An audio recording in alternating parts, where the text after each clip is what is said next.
So I'm going to be reciting the tale of the Holly King, which is a druidic Celtic origin, kind of personifies the seasons.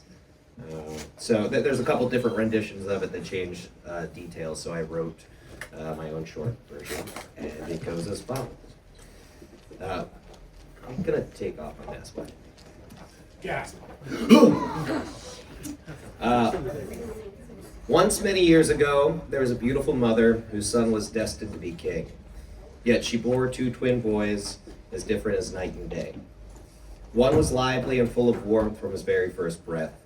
The other was dark and cold and barely made a sound.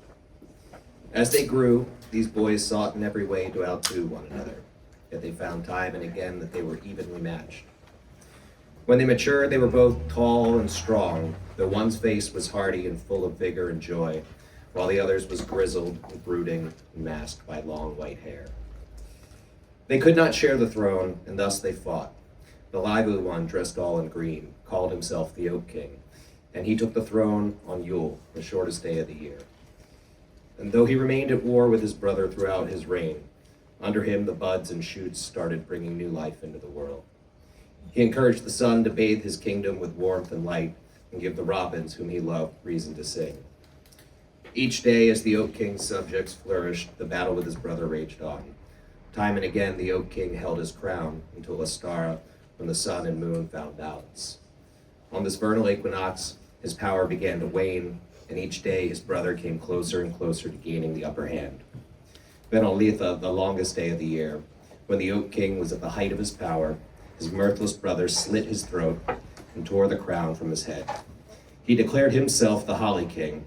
The first thing he did was restrict the sun's access to the kingdom.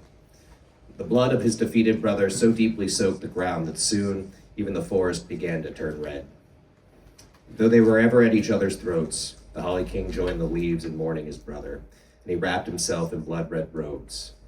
Against these robes, his white hair appeared as strands of ice. And as his power grew, plants began to wither, and animals ceased to stir. Somberly he tended the desolate kingdom, accompanied by a mighty stag and a flock of wrens, until Mabon, when the sun and moon found balance yet again. With this autumnal equinox, the tide of their unending battle shifted yet again, and the Oak King began to regain strength. As his brothers slaughter each other over and over, storms rage and snow falls, till the Holly King rests most comfortably on his dark and frigid throne. When he's at the height of his power, his brother plunges a sharpened oak branch deep into his chest and rips the crown from off his head.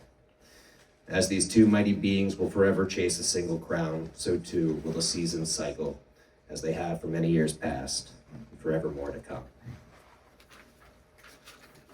And that is the tale of the Holly King.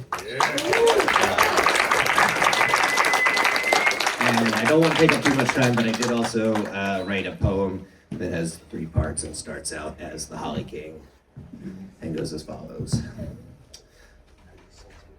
Once there reigned an awful tyrant who was haughty as he was tall. The woods named him the Oaken King. He was dreaded above all. Under this sprawling, imperious lout, the broadleaves and thick trunks held all the clout. His subjects, who were specimens of great abundance, means, and growth, who possessed the very virtues which the Oaken King valued most. Now foolishly did he believe the verdant mother felt the same, so a brutal quest for power was madly mounted in her name. Spurred to bolder acts in pursuit of love, issuing demands to the sun above. Each day, he said, must be hotter and longer than the one before, that my roots might run the east end to the west of the forest floor. In the realm of the Oaken King, the flowers bloom and waters rise, yet the reign of the Oaken King, unchallenged, will be our demise. The verdant mother yearns for peace and rest, gifts she shall find in my bare bough forest.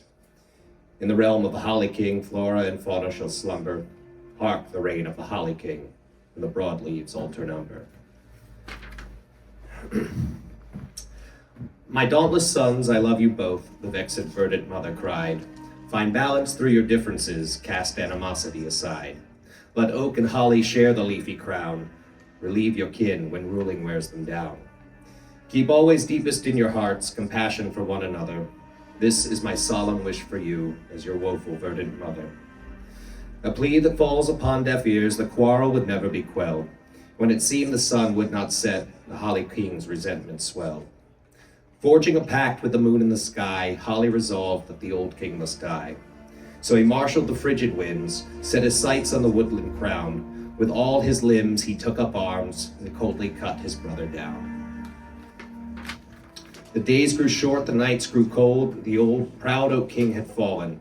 Now he lay in scattered piles, drained of sap and parched of pollen. Nurturing new life takes it all from me. The dormant season creates harmony. Though we obey a new king now, let us honor the oak king's rule. We'll set alight the fallen wood to celebrate this day of Yule. Now once, there was a muling monarch who was brooding as he was cold. His court, comprised of gnarled twigs, was miserable to behold. Thorns and needles were all that he allowed. With ice and snow he kept our branches bowed. He shaped the land to match his soul, echoing desolate and grim, savoring the sorrowful fate of every forlorn fallen limb. Now foolishly did he believe the verdant mother shared his view. So he looked deep within himself, plotted a treacherous coup. Stirred by a twisted sense of chivalry, he begged the moon for dark delivery. He asked the moon to kill the sun, to make the subjects more subdued. Abhorrent petitions from most, but the bitter mist he eschewed. In the realm of the Holly King, saplings suffer and creatures hide, so the reign of the Holly King will be defined by those who died. The verdant mother beams when flowers bloom, a sight denied her in this icy tomb. In the realm of the great Oak King, flora and fauna shall flourish. Hark the reign of the great Oak King in the land that I shall nourish.